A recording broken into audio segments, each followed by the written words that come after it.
Welcome back to Pennsylvania Outdoor Life. Still a lot of fishing to be done before schools go back and before summer is over.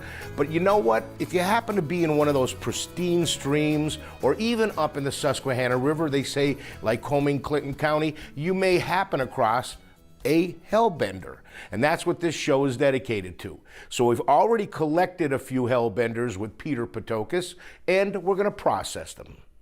So first thing we do is, before we touch them or do anything with them, is we swab them. And the reason we do that is we're trying to assess the presence of spores of chytrid fungus. And chytrid fungus is the disease that's been attributed to the global amphibian decline crisis. Turns out, based on our swabbing, we find about 40% of the animals do carry the disease. However, we do not necessarily see any health consequences of it. This is a very healthy looking animal.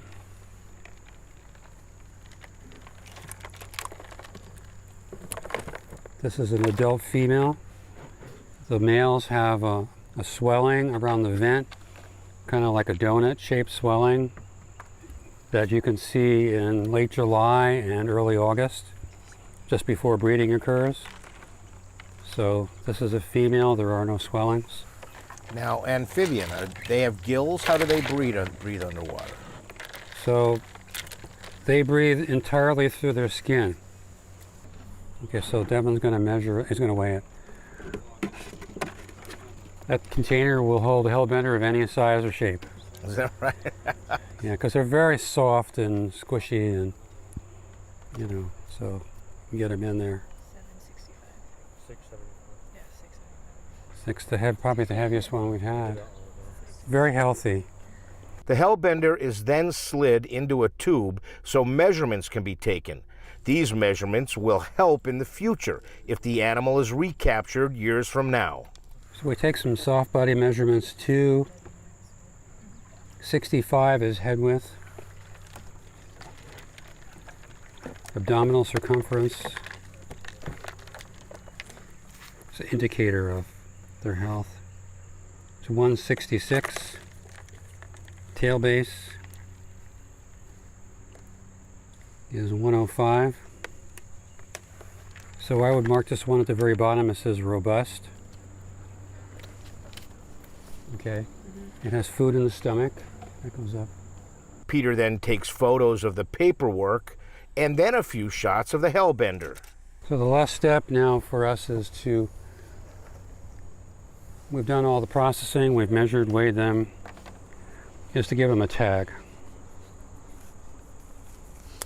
And what do these tags consist of? What are they exactly? They're called RFID microchips.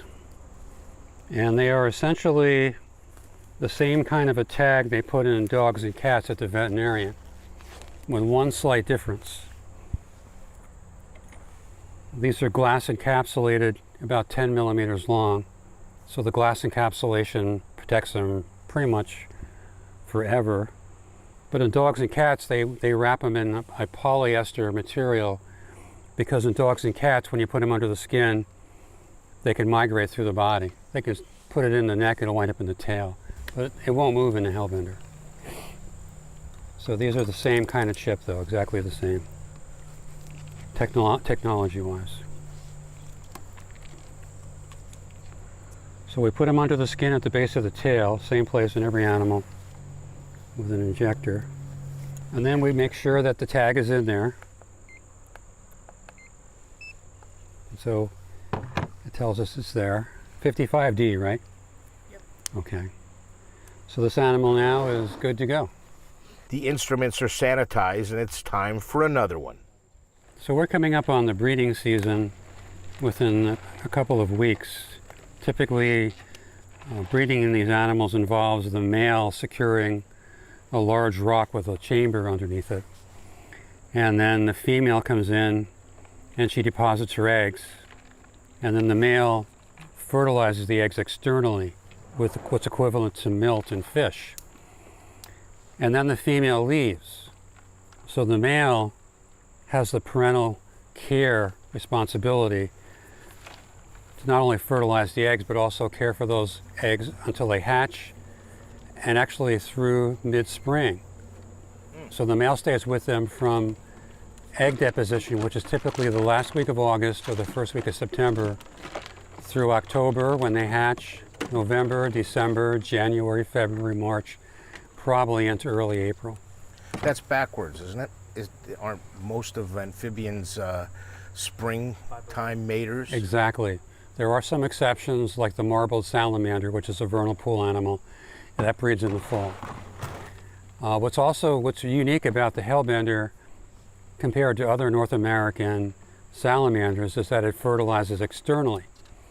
While almost all other salamanders in North America fertilize internally using a sperm packet that they pick up. And that tells you something about the evolutionary relationships of hellbenders to North American salamanders, that they're not closely related. I love that animal. I think that it is so interesting. I think that the work that's being done by Peter and dozens of other organizations is priceless to keep that animal alive and well. We're going to take a short break. When we come back, we're going to release them and talk more about the hellbender.